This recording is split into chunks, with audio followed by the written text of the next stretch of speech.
Go live.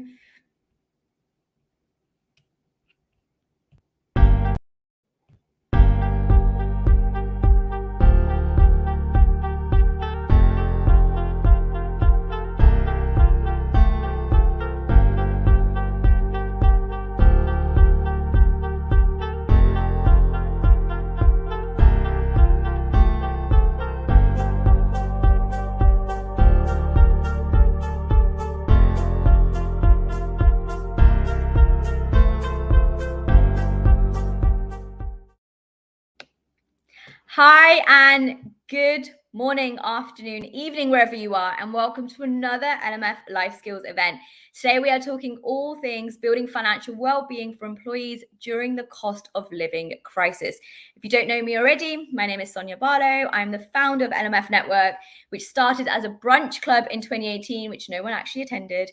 And in 2020, we flipped it into a business. In the last 2.5 years, we've upskilled 20,000 people, led over 50,000 hours of EDI initiatives, launched the largest mentoring program in the UK, upskilled from over 24 countries, have a 98% success rate, and most importantly, we want to bring and shine a light on topics that are crucial when it comes to building our confidence, our careers, but most importantly, inclusive work cultures. We are doing today's live session with our partners at Virgin Money. So I'm going to enable my colleague Amy in just a second to come and introduce herself and the great work that Virgin Money is doing. But I want to start with a couple of stats. So data tells us that it's going to take 270, even 257 years before we achieve gender parity. I don't know about you, but I can't actually wait that long. This morning, there were reports released to say only 4% of CEOs and those in the Ftse 500 are women, which to me is absolutely shocking given we've done all these efforts around diversity inclusion. The cost of living is rising. Enough is enough is protesting across the UK. And last Saturday, thousands of people took to the streets across 50 towns to protest the cost of living crisis, climate change, and support real workers who have been on strike. The price of tomatoes in my local Waitrose has gone up to about 95 pence when it used to be about 65p. That is the kind of work that we are dealing with, the kind of change that we have to focus on. The second cost of living payment coming in November, £324 will be given to qualifying households. And companies such as Monzo and Saga have already said that they're giving £1,000 to the lowest paid staff workers. We've got other organisations like the Community Matters Fund offering 10k grants to charities and groups across Bath who are facing poverty. But we're not here just to give you the stats, the figures. We're here to talk about what can employers be doing to support their colleagues in the cost of living crisis, what we can be doing as individuals to ensure that we are ready for what's to come, and how we can take advice from leading thought leaders and what they're doing for their business, what they're doing for their betterment of health, what they're doing for their community that they have, and also for their family and friends around them. So without further ado, I'd love to invite our panel on to this webinar. And just some housekeeping rules. If you can't stay the whole time, that's completely fine, but please to engage in the time that you're here. This will be recorded, so available on LinkedIn afterwards and on YouTube.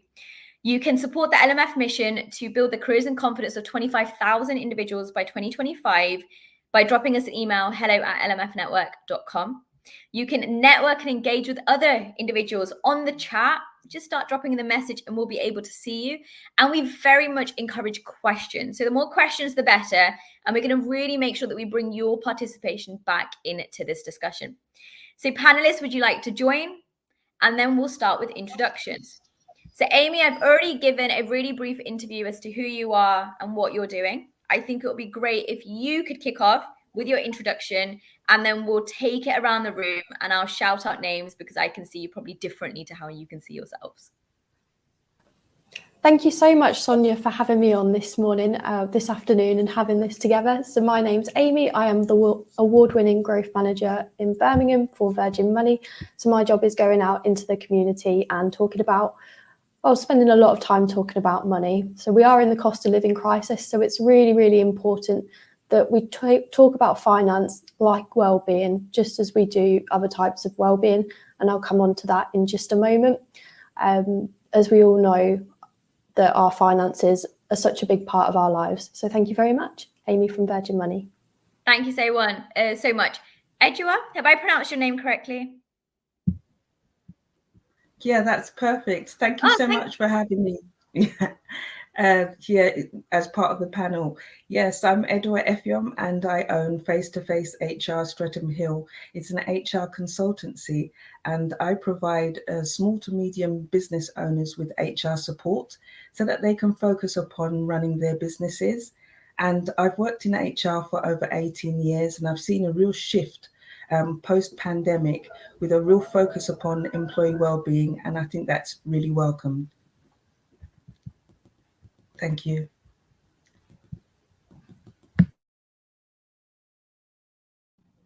Thank you so much, Sahib. Afternoon, everyone. My name's Sahib Hussain. I'm the Learning and Development Business Partner at West Midlands Trains. Delighted to be with you all this morning, and quite a very apt topic, I think, as Amy's already alluded to. I think we are on very, very challenging times. So around the table discussion on how we can kind of combat this and shed a bit of light, because you turn the news on, you look everywhere, it's just doom and gloom. If we can shed a bit of glimmer of hope on it and help people out and help them see it from a different point of view, maybe we can get through this and avert the crisis with a bit of luck. So really looking forward to today, and thank you again, Sonia, for reaching out. Thank you. Mac? Hi, very good afternoon, everybody. Thank you very much for inviting me along. Lovely to meet you all. What I do is I specialize in emotional intelligence-based learning, leadership, and development. So we go into organizations, we chat about how they want to communicate, how they want to live their values, and we help them with that. So that's that side of me in LAPD Solutions. But I also run a registered charity which helps people with mental health, specifically around post-traumatic stress disorder. But I'm really looking forward to this chat because I think it's critical that we can get sort of ideas from people like everybody gathered here today to put forward. Thank you. Thank you. And last but not least, Andisa. Thank you very much, Sonia. My name is Andi Saliba. I am the Chief People Officer at Flood Pays, as well as an advocate of financial inclusion. My role really, I engage with a lot of corporates, whether from small enterprise businesses, and really, I think helping people to rethink, mental models around compensation plans. I think financial inclusion is really at the top of mind for a lot of the HR executives and all the banking executives that I engage with on a frequent basis, and I think there are always opportunities for us to recalibrate and I think to come up with with great innovations. Thank you. Awesome. I'd also like to take this opportunity to say that I did not have any effort really on organizing this event. It was all my colleague Preeti. So big up to Preeti, who is currently in the green room, and she has not only organized, contacted, led the discussion, but it was really important for her that we use our platform for such discussions. So I just want to say that though I'm hosting, it has been her effort in the background. I think we really should kind of acknowledge employees and the works that they're doing where possible, and kind of give credit to our colleagues when due. So thank you so much. We're going to do a quick round robin question introduction approach. And what I mean is the same way that you introduce each other, I'd like to answer this first question, which has actually come in through our guests that are watching. So thank you so much. And we're going to kick off. So the first question is, what are the biggest concerns for businesses when it comes to the cost of living? Are there things that we should be talking about, but we aren't? So we'll go in the same way that we did introductions, and just something quick fire, snappy to get us going.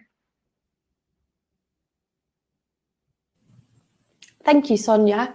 So I think that there's so much going on at the moment. Businesses are getting hounded from every area. So I think that it's not just everybody's overheads that are increasing. It is, retention of staff can be a real problem.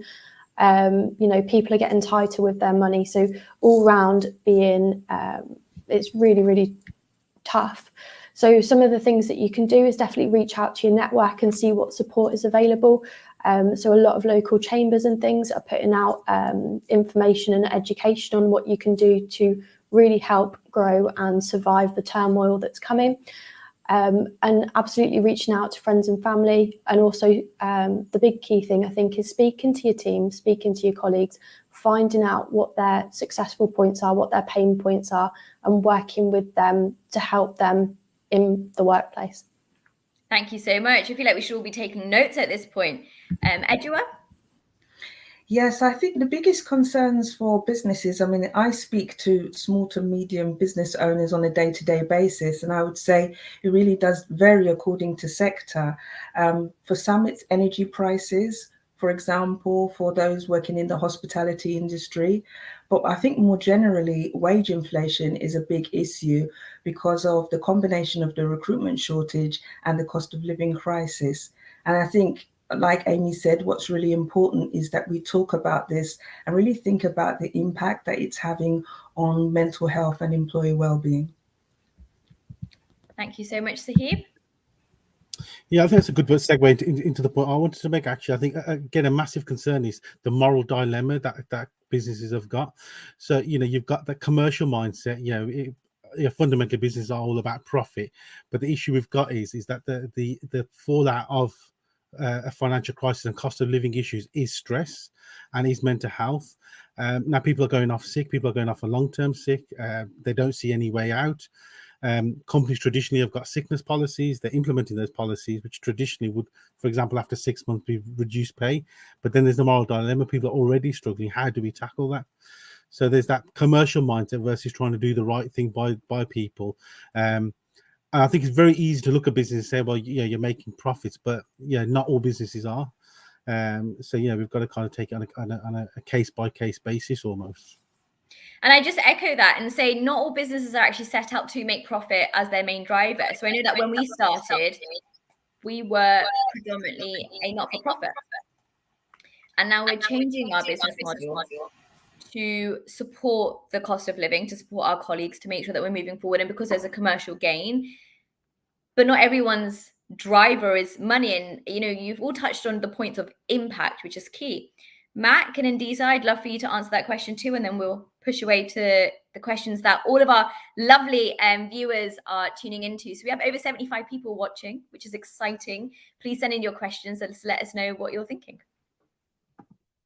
Thank you. I'm going to take the side of the biggest concerns of business and put it down to what a business lives off. And really, it lives off its people. If you get the people right, the business is successful. And I think if we look after and truly care about our people, then that's great. And some of the things for me that are really important, and it's going on to the mental health side as well, is take the social stigma out of food banks and things like that. If you need help, you need help. That's as simple as that. Vulnerability, make sure people understand what that means. And I'll touch on that later on, I'm sure, in some of the chats. And if there's an intranet or something within the organization, then get people together to start talking and airing freely what the concerns and solutions are. And my key thing here is that my belief is that it's managers and leaders that have to literally lead this. And I know there's some HR people here today. Don't pass it to HR. The HR guys are there in the background, but the people who have the true connections with the people on the ground are those leaders and managers. So help them do that. Thank you. I absolutely love what Mac has just said, and I really echo that sentiment. That I think at the crux of things is I think because people don't have disposable income, right? So the amount of stress and duress people are under, and how that's showing up in the workplace in the form of loss of productivity. In South Africa alone, our loss of productivity is costing us 2% of our annual GDP. That is north of 40 billion rand. And so, so if we really double down and kind of really understand, some of the symptoms that we're seeing, right? And we're seeing, I think, this concept of quiet quitters. So people are bums on seats, they're there. Presenteeism, is I think another prime example. So people are there, they're logged in, but they aren't really, contributing. And that's because, their financial wellness, is really at the center of their decision making. They wake up every day having to make fundamental decisions, that impact them for the rest of the month. And so I really think there's opportunities, I think, for us HR people, and I think a couple of executives, for us to really, I think, rethink the compensation model. I take the view that it is no longer fit for purpose. And I think it's time that we're engaging with policymakers around how do we then redefine, how do we pay people? How do we redefine what financial wellness is? And how do we support people in the workplace? Because if anything else, I think the pandemic, has taught us that, we self-actualize in the workplace. And so the workplace, we're spending so much more time because we're working from our homes. And so we are pretty much working. I often say, I sometimes feel like I work at home, right? My home is now completely my workspace. And so there are really opportunities for us to recalibrate and I think to engage more effectively around innovative ways of compensating people, but ultimately really supporting them. Wow, I feel like this conversation got deep really quickly. And actually, you've all basically answered all the questions I had ready for you. So I'm going to invite our audience in to really know what's going on. But a few key points that I picked up here. I picked up impact. I've picked up mental health and financial wellness. I've picked up compensation. I've also picked up the point, which many of you made, is it's not the responsibility of one person in the organization, but the responsibility of the organization itself, the policies, the processes to look after the people. And we felt like we've spoken about HR quite a few times. So I want to bring Edjoy in, who runs face-to-face HR. I see it on the screen. And I want to really ask you, what can we be doing? So who is most affected by the crisis? But as a result of that, what can businesses actually be doing to stay transparent, but to equally make sure that we're not finger pointing at HR to say, this is your problem and you have to solve it, but we're taking accountability as business leaders? Because I don't know about you, but I think when we're thinking about diversity and inclusion and inclusive cultures and workspaces, so our own research found that less than 50% of individuals know anything around diversity and inclusion, but over 95% of individuals have started finger pointing on the people in the room who are minoritized, or the ones who are leading the diversity networks, or the ones who are super passionate. And it's like, well, Sonia, you're super passionate, so you go do the work. But Sonia doesn't have the skill set or the investment or the power. So what can businesses really be doing to at least start the conversation, if not find solutions? Yeah, that's a really interesting question. I'll start off with who's been affected most by the cost of living crisis. And like you said, there are challenges for everybody. I mean, I speak to small to medium business owners, and they're really feeling it. But more specifically, it's been reported that ethnic minorities are going to be disproportionately affected by the cost of living crisis. And I'll just go into a bit of research that I found. It's conducted by the organization People Like Us, and it shows that more than a third of ethnic minority workers will be unable to meet essential costs. And a poll found that 34% of racially diverse professionals said that their salary was not enough to cover their mortgage or rent and energy bills. And a higher percentage of ethnic minority workers are looking to downsize their properties or moving back in with mum and dad in comparison to those from white backgrounds. And according to the Food Foundation, ethnic minority families, they're twice as likely to be suffering from food insecurity as their white counterparts. So 1 in 5 ethnic minority households are going to really struggle to find food to feed themselves. And this is in comparison to 1 in 10 white households. And the Living Wage Foundation has also reported that women feel a greater impact of the cost of living crisis due to the fact that they earn less. 20% of women who work earn below the living wage, and that's in comparison to 14% of men. And women also tend to work in sectors that are hardest hit by inflation, such as care, hospitality, and the arts. So it's like you said, I think there needs to be some more transparency about how we deal with this. And I would suggest that one strategy is not to do what the government has done and focus on helping the higher earners.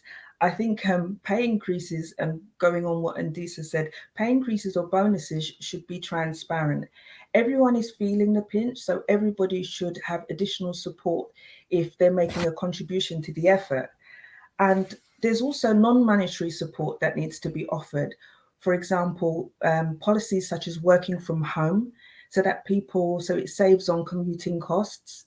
Employee assistance programs. There's some great employee assistance programs out there which offer things like counseling services and debt advice.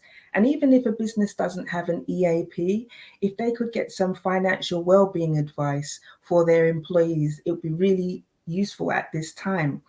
And I think on a longer term basis, knowing who it impacts the most, I think there needs to be mandatory ethnicity pay gap reporting, similar to what was done with gender pay, so that companies of a certain size are legally obliged to produce that information. But it's not just about producing information, it's what you're going to do with that information as well. Wow, I've literally been in the background, just like taking my phone out, typing up all these stats that you've presented, because I'm like, I'm going to put these in emails after this call and tell companies. I also want to touch on your point about ethnic pay gap reporting and gender reporting. So I don't know if you all are aware, but the rules for gender reporting were changed overnight. And my view, and I'm going to be really honest about this, is if we can't get gender right, it's really difficult to get everything else right, because we can't even get the most bases right. And I do believe that companies, when they're investing, when they are sponsoring, when they're thinking, they focus on what's trendy, or great examples like 30K for event sponsorship. I'm the first to say, why? You're going to get up 300 people going through your store. It's not really going to make sense, but it's like, well, we have to show up because everybody else is showing up. But that's the problem, is if we keep doing what everybody else is doing, you're not going to make the change. You're not going to support your people. You're not really going to invest in their long-term health and well-being, which is what I'm also hearing. And Ndisa, you raised a really valid point earlier about compensation. It just doesn't have to be monetary, but it can be something else. So I'm going to direct this question to you. As a small business, we have less than 10 employees. We don't make kind of millions of pounds a year. And so maybe we don't have the programs in place that can be. What is your advice for small businesses, for medium businesses? And then we'll get onto large businesses about how they can support their people during this time, when maybe they don't necessarily have the finances to contribute, but they can skill share and they can mentor and they can do training. What are some of the ways that businesses can support their employees' financial well-being? And what are some forms of benefits or compensation aside from a pay rise? Yeah, I love that question, and I love how you've kind of teed it up, because the reality is that paying people more money is not the silver bullet. So that's not the solution. I think the solution is coming up with parallel programs that support the compensation philosophy that's already in place. So whether that is in the form of vouchers, whether that is in the form of having less office days, right? People are able to save on transportation, because also with the rise of the inflation, I mean, people are spending, from a South African perspective at least, about 30% of their salaries that are going towards transportation, which is a preposterous number if you really think about it. So then how do we really then expect people to have a decent quality of life? So I think for small businesses, I think there are always opportunities, I think, to rethink. Just in terms of, again, whether it's simple things like vouchers, there are a myriad of opportunities, I think, to plug and play into things that are not costly, that are economical, but also make the employees feel like they're cared for, because ultimately that's what it's about, right? It's about that impact, right? So it's not so much the monetary value, which is great. But people want to know that their companies are putting together thoughtful programs that speak to their company challenges, rather than generic policies that kind of feel like a lift and drop from any and every company. So I do think that there's opportunities, I think, to really rethink and really just kind of have company specific policies, and I think move away from the trends and the fads and all of these things that I think in some cases, and I think from a European and African perspective, we have demonstrated that appetite of taking on these very Americanism concepts, and we think we'll hyper localize it and then they'll work in our spaces, and more often than not they don't, and we often see then the backlash. Because it was trendy, it sounded sexy, Apple and Amazon are all doing it, so therefore we must do it, Google's doing it, and all good and well. I mean, I think those things work in certain markets, and so we've got to guard against that, and I think just be intentional and thoughtful about putting together programs that will yield the most amount of impact with the people that we work with. And I know that was not a direct answer to your question. That was a great answer. Don't you worry.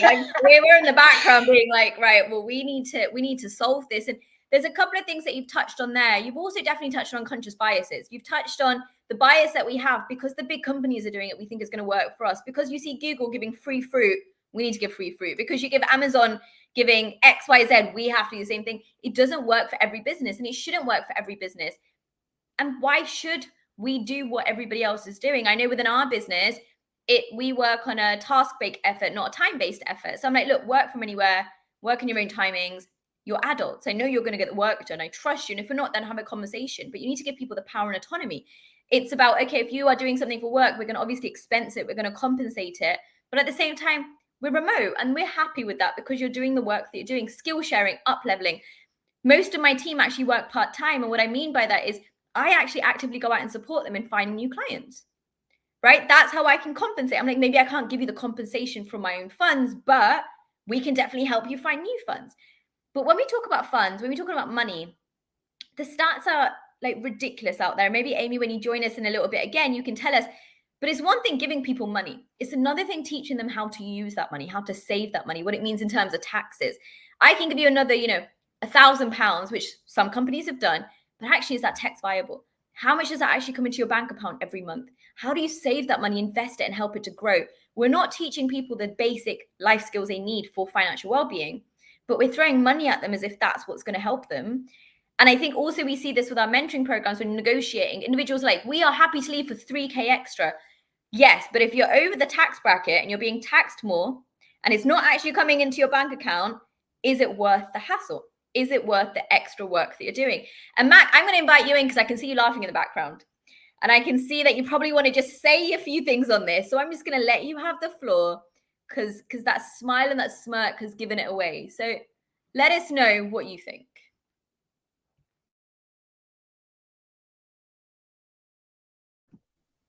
There we go. Yes, gosh, so much.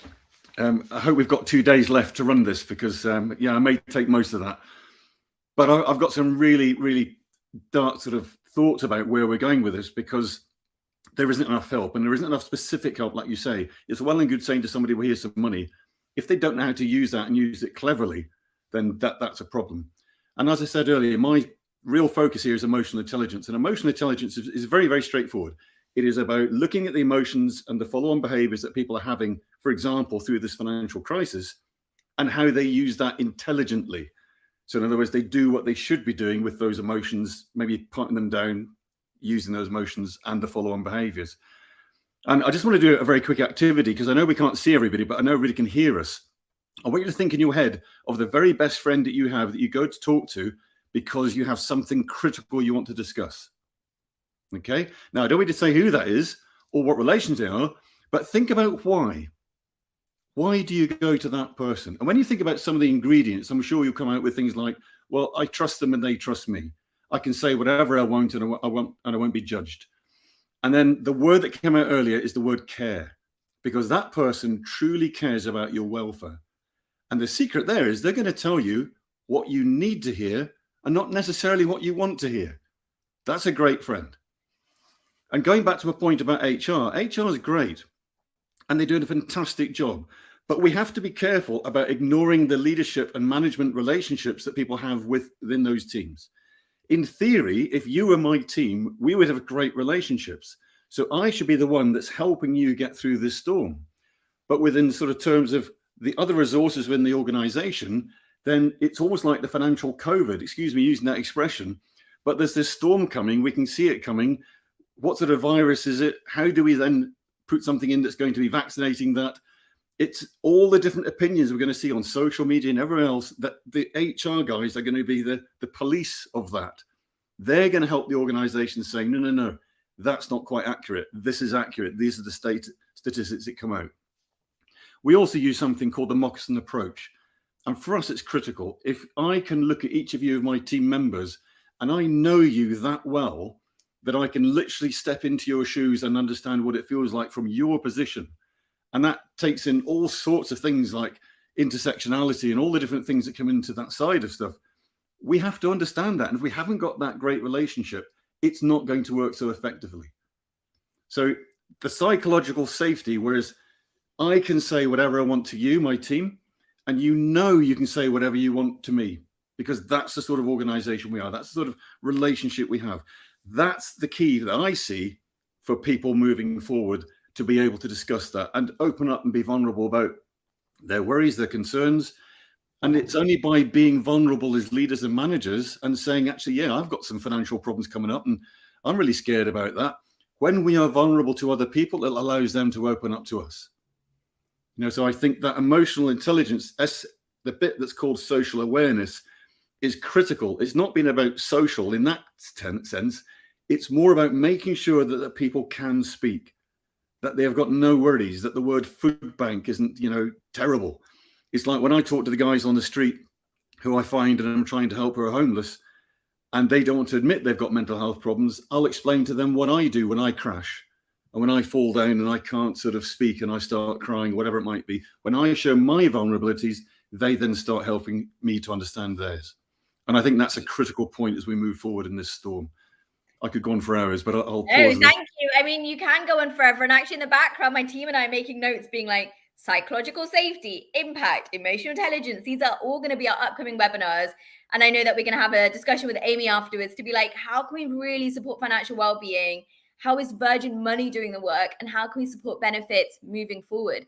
So I see that you've been patiently listening, and there's a lot that we've captured already. But I think your perspective is vastly different because you head up the L&D for a business. So L&D business partner at West Midlands Trains. So you're coming at it from a business perspective, a corporate perspective, and then a human perspective, right? And I think you really bring in those three intersectional approaches. What do you think are some of the problems that we're facing in being in a business for a business? How do you think that we really can solve them, having not just put the onus on one particular individual, but making sure that collectively as a company, we're building community, we're building confidence, and we're enabling long-term careers, whilst, yes, taking into account the cost of living is rising, but there's something that we can support on. Yeah, absolutely. I mean, I work as part of the L&D function, and I think we're going through quite a pivotal stage where, I mean, the message I send to everyone, every single person I talk to, including my own children, family, friends, colleagues, people that I train, people that I'm business partnering with, is that this is temporary. And there is a future in it. The issue that we've got though is how do we convince people? I very quickly learned, I'd probably say in the last 5 years, that money's not the key motivator anymore, and it touches upon what I think pretty much everyone has said. Leaders and managers are absolutely pivotal, and that's at the moment that's one of my key focuses on how we can support and develop frontline managers in actually being ambassadors for change, driving people's skills and abilities and reinforcing the fundamental values that our company stands by.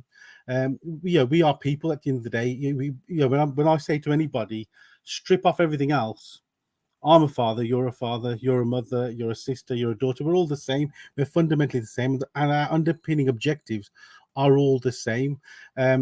Everybody feels the pinch in one way or another. Every single person is. The difficulty is the fact that, what can we impact? And managers feel almost powerless. And it's about kind of taking them through that journey of actually they're the most empowered people to make the difference.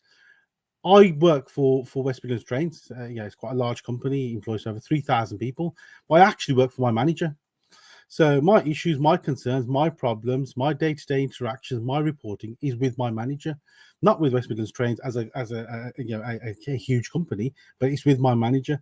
So for me, that's the key. That is absolutely key in trying to drive our leadership and management offering to help people to deal with the here and now, to have those difficult conversations, to motivate and drive morale. Mac touched upon emotional intelligence is absolutely huge. Mental toughness and resilience is something that we're really trying to advocate. And then on the flip side of that is try to see people, see the wood from the trees and start seeing light at the end of the tunnel. Succession planning, starting to developing pathways for people to grow within their careers.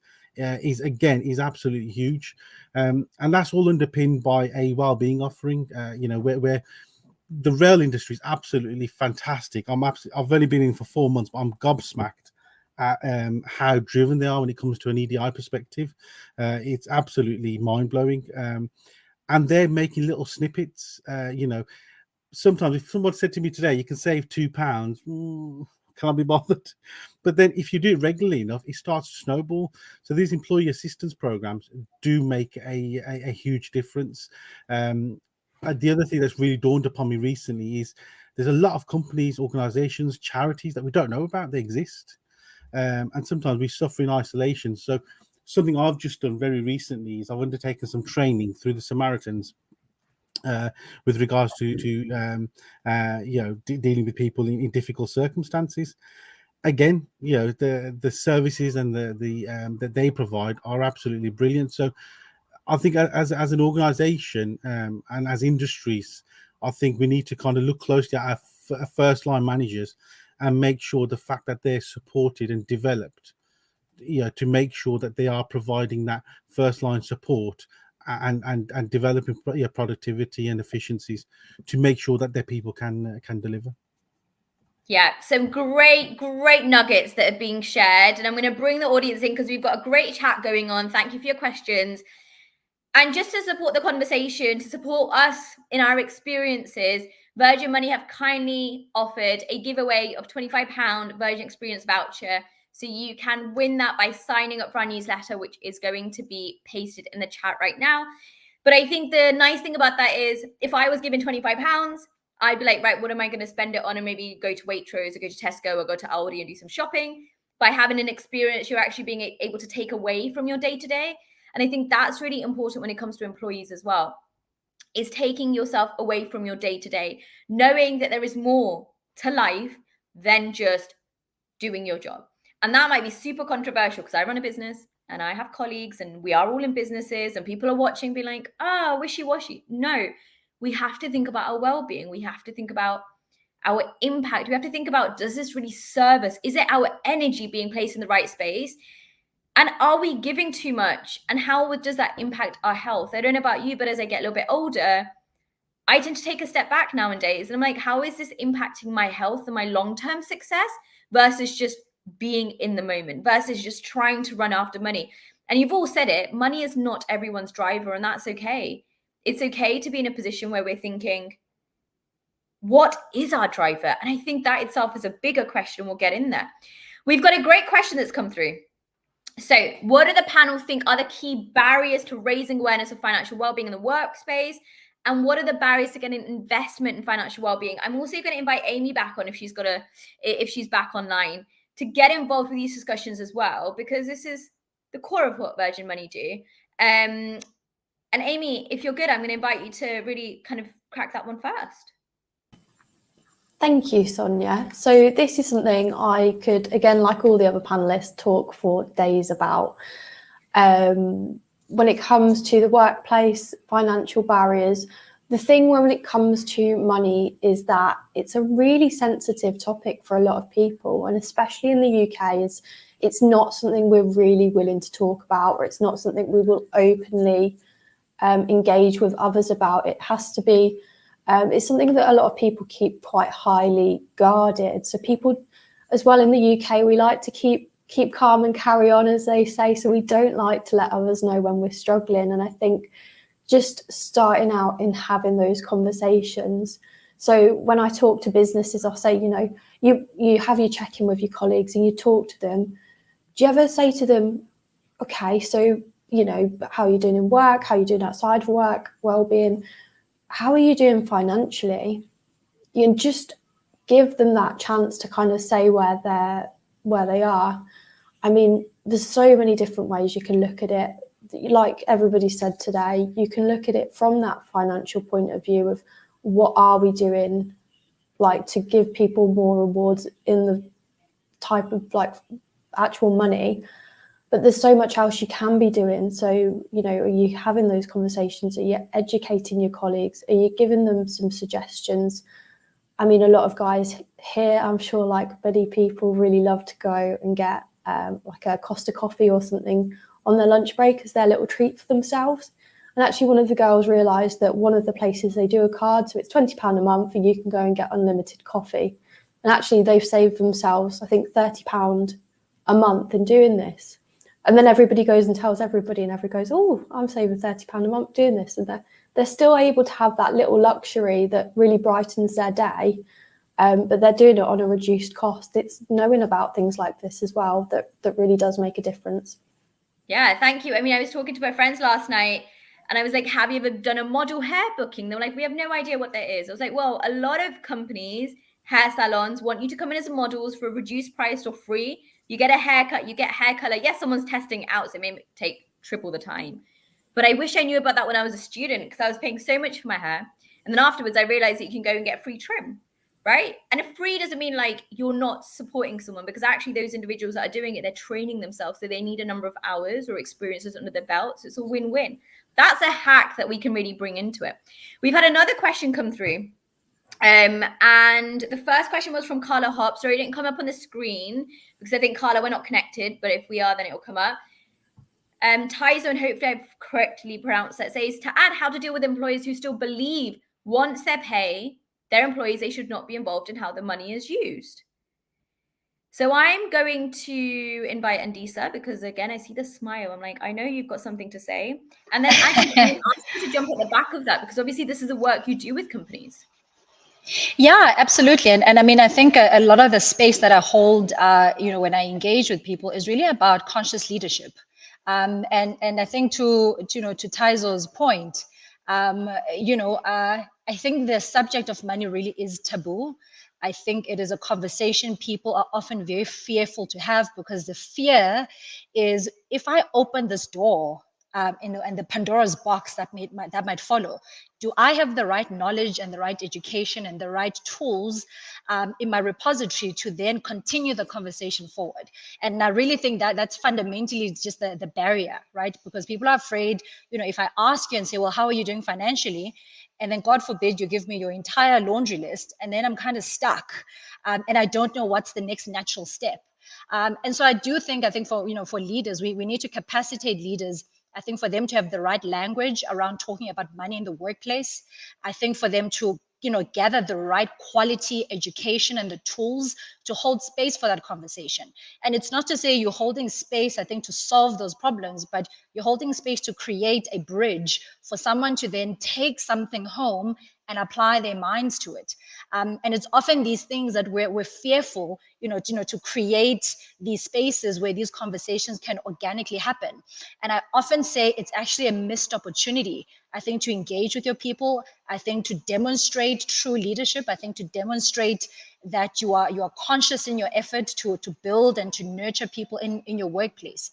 And I suppose it's a lot of the work that we do at FloatPace is really around financial resilience, right? Creating the right educational tools for leaders to take those learnings, engage with people, because there's a lot of things we've taken for granted, and I suppose because it's been assumed that it's common knowledge, right? How to do a budget. We all assume that all adults know how to do this, and unfortunately, there's some of us have made fundamental, financial mistakes much earlier on in life that has sometimes cost people 5-10 years in trying to repair that. So the question is, how do we then take some of that learning and transfer, those skills and and those learnings to the next people, so that they can circumvent around those exact same challenges.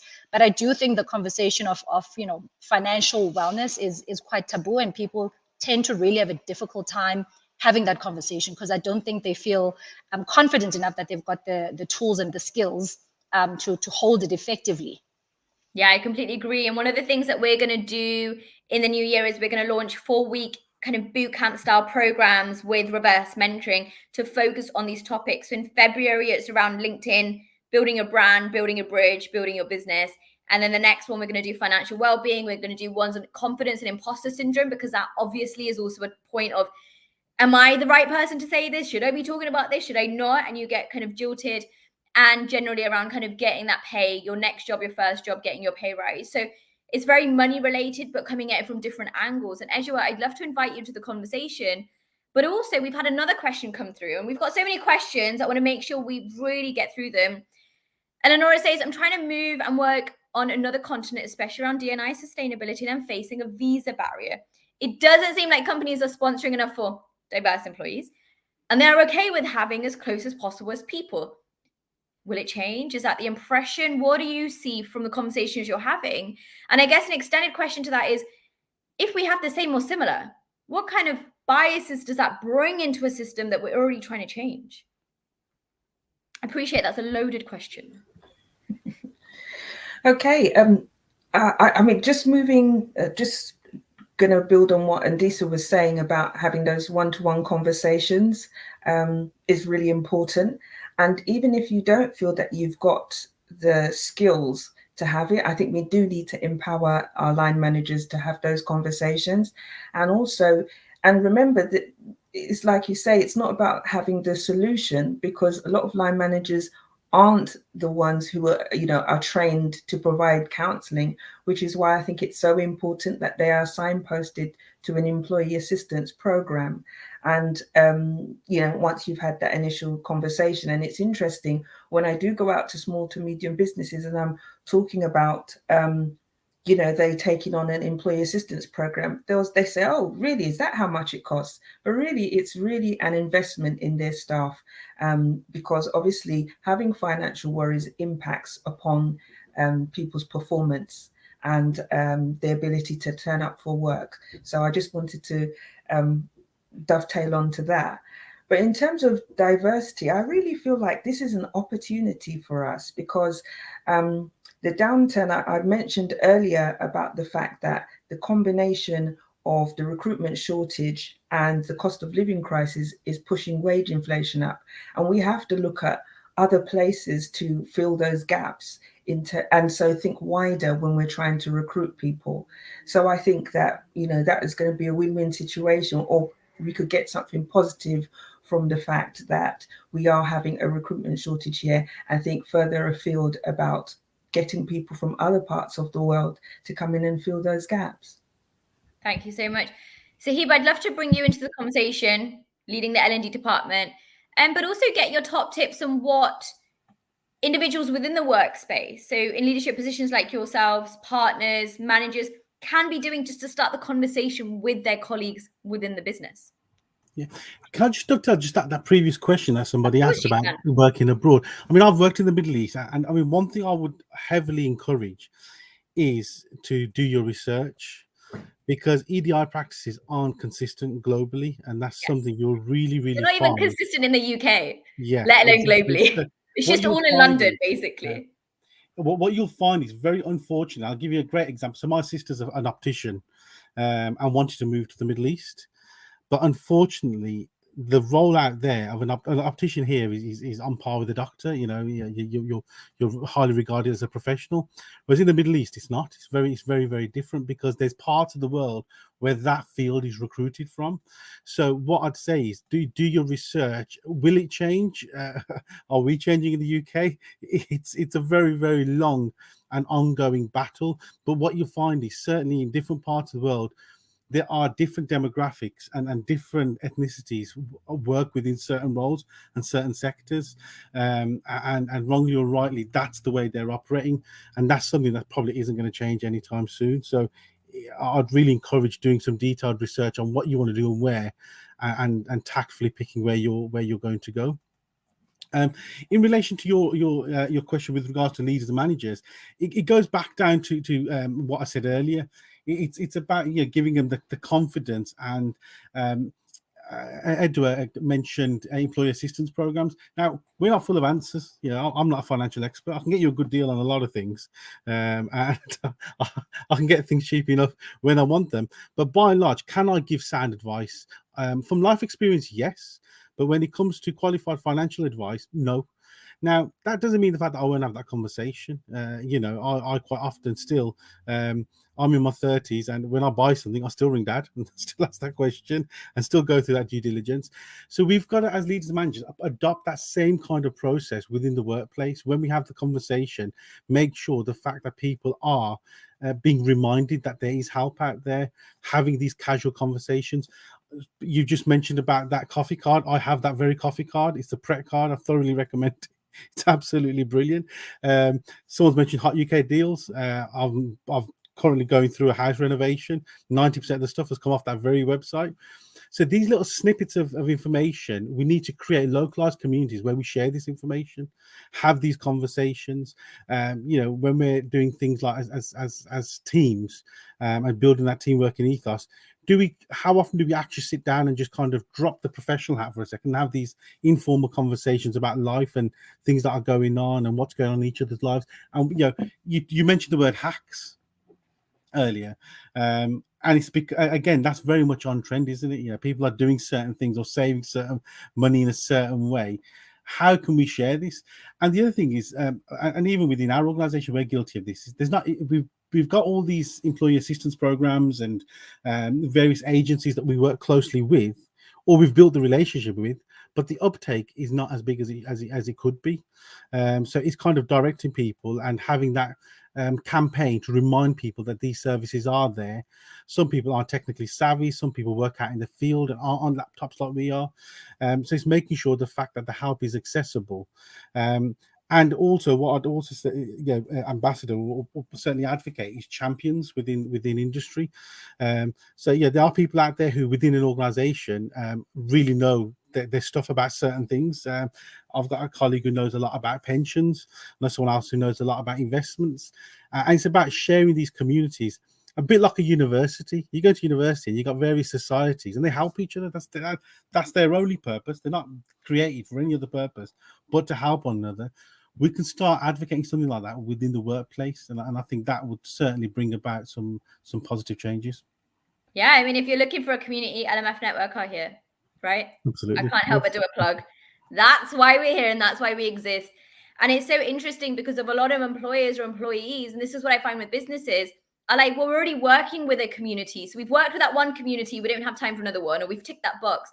But actually different communities bring different forms of information, different colleagues, different members, and different cultural aspects, which I think are so interesting when we are talking about financial resilience and well-being. I mean, coming from a South Asian background, our relationship with money is different from if you came from, a kind of the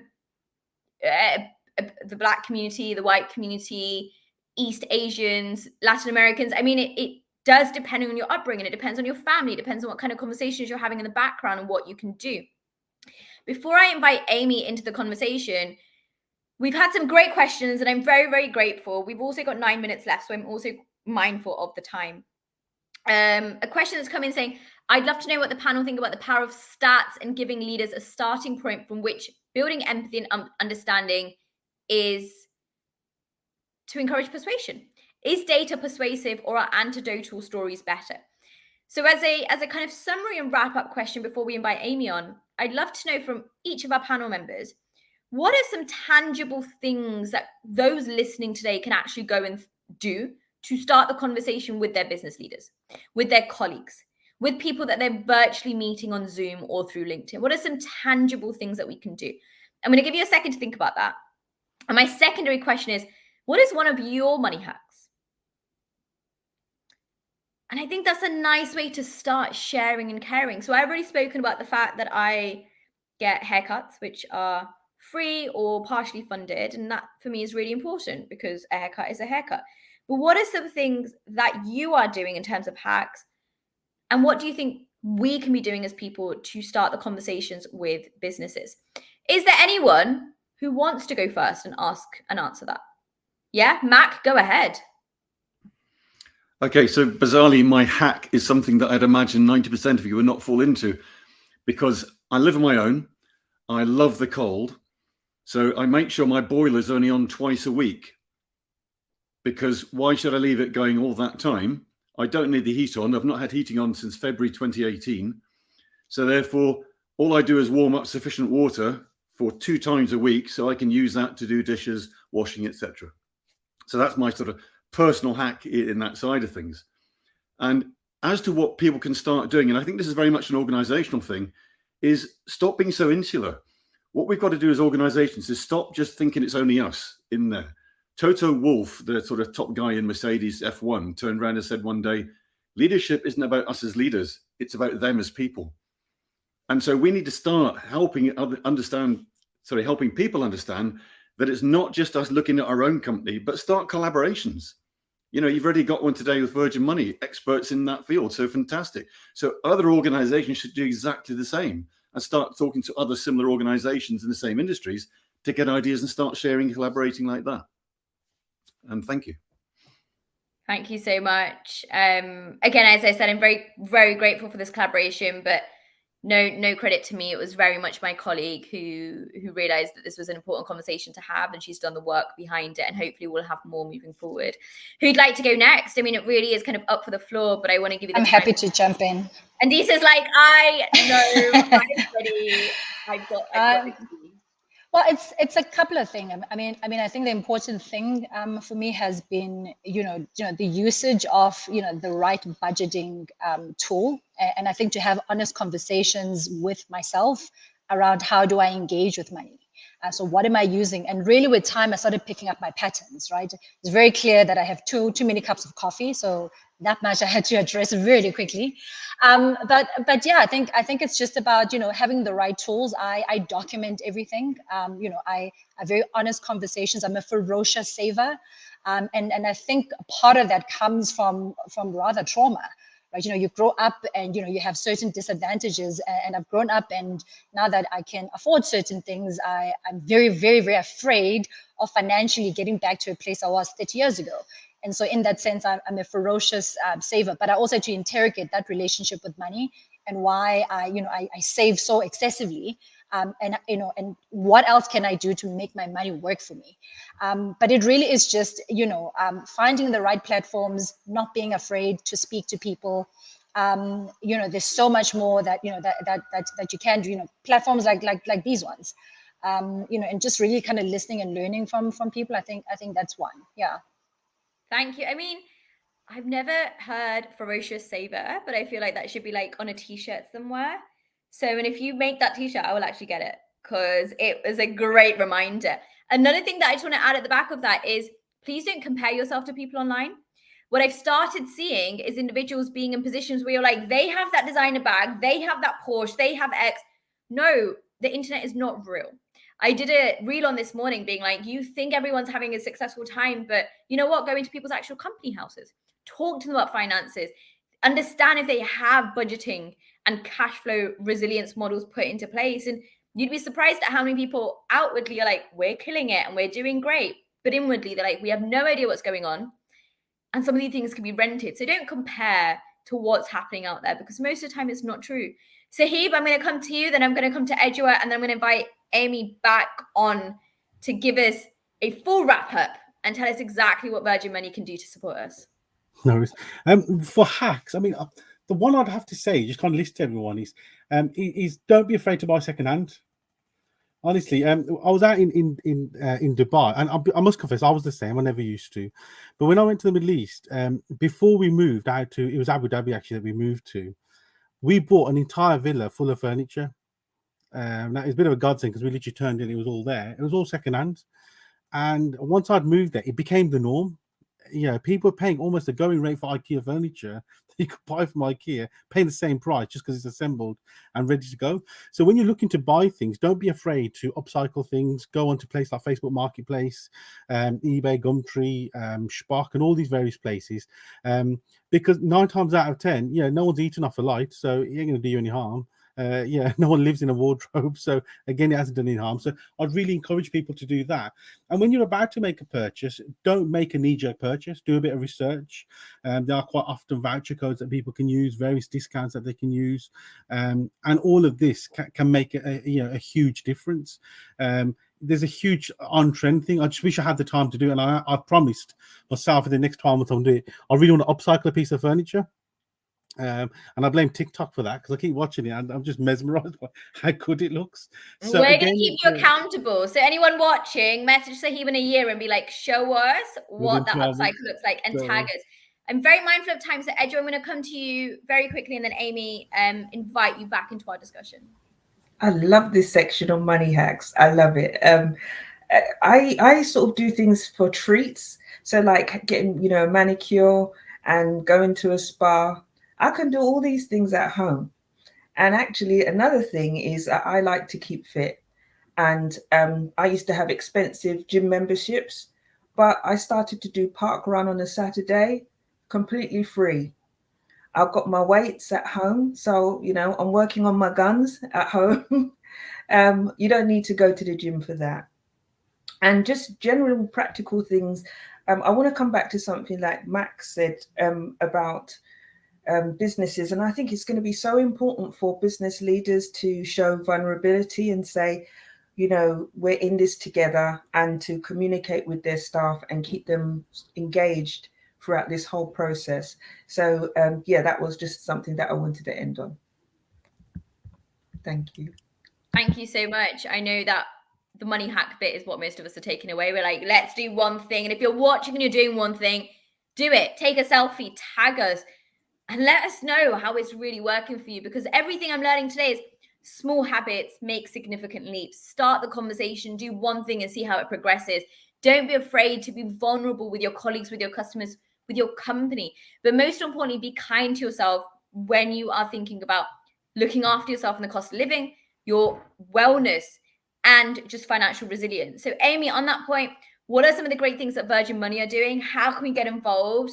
And again, I just want to say thank you to Virgin Money for being our partners in this. You can win a £25 experience voucher, which is awesome. I got one a couple of months ago and went for an afternoon tea. It was nice to get out on a Friday and just enjoy yourself out of your day-to-day. And there's so many great things that we can be talking about together. So this is not the end of our conversations, but definitely the beginning. So Amy, thank you. And I'll really just enable you to wrap up. Amazing. Thank you, Sonia. And thank you to all the guests today. Thank you, Mac. Thank you, Adua and Disa. Sahib, it's been really great to hear from you all and all of the hacks I would have mentioned. So you're doing my job for me. Absolutely love that. So thank you so much. And thank you for everyone listening.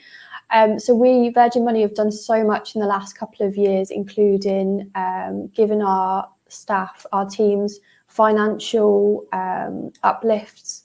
We've done that one-off payment of £1,000, but also we've done so much more. So we're doing a lot around education and wellbeing cafes that could talk about, any business can implement this, and we'll either talk about something financial, maybe get someone in about pensions, or even potentially something around what people are doing at the weekend and just have that time away from work. You've also absolutely got the employee assistance program that we really do advocate for, because it's so important, like say, anywhere from things like debt advice and more, all the way from potential, suggestions for law as well. So when we also do our financial wellbeing piece. So if your business, community, charity are really interested in Virgin Money coming and delivering a session, please do get in touch with me on LinkedIn or drop me an email at amy.jacqueline@virginmoney.com.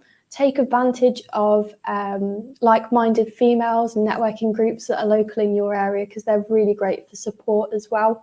So when we talk about financial wellbeing, we break it down generally into spending, saving, borrowing and protection, because there's so much in money, and we love to talk about these life hacks that put you in a really good position going forward. So a big thank you again to everybody. Again, if you want to reach out and talk about money, please do get in touch. My call to action is going to be, after this, all I want you to do is go and check your current account. So Virgin Money does offer a really great current account, but go and check yours. Go and check your direct debits, go and check your transactions, go and check the app, because it'll have a budgeting tool as well. So it will tell you where you're spending your money. So 90% of my wages, okay, not that much, but a good chunk of my wages goes on food. I know I need to cut back on food, and that's how I'm going to save so much for the rest of the year. But yeah, that's what I want you to do. Once you know, knowledge is power, you can then start making moves that will put you in a really good position and get that money in a savings account or spend it on something really enjoyable. Thank you so much, Amy. And what I'm going to do is I'm going to clip that point where you said join networking groups like-minded females, socials, just so that you're aware.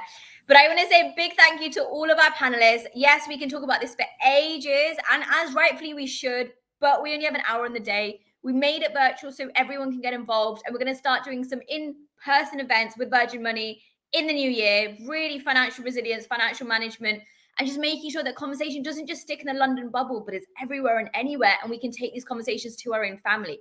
So, what's your call to action? Go and check your current accounts. Think about what kind of conversations you want to start, and maybe start them with a colleague, a customer, a company member, or even a family or friend. And just be kind to yourself. Know that everyone is going through the same process. If you need to take a step back, take that step back. We at LMF Network are passionate about building the careers and confidence through mentoring, masterclassing, and meaningful conversations like this. For it's really important that we have a community first platform to ensure that we are starting the conversations and giving the tools and tricks that you need for these resources. And last but not least, please follow our amazing panelists. This is available again on YouTube. We'll clip it so it'll be available across our socials, plus LinkedIn. Share it with anyone that you think will care. get in touch with our panelists so they can come and do the work with you in your businesses, right? Because obviously they're here to make money too, and they're here to help.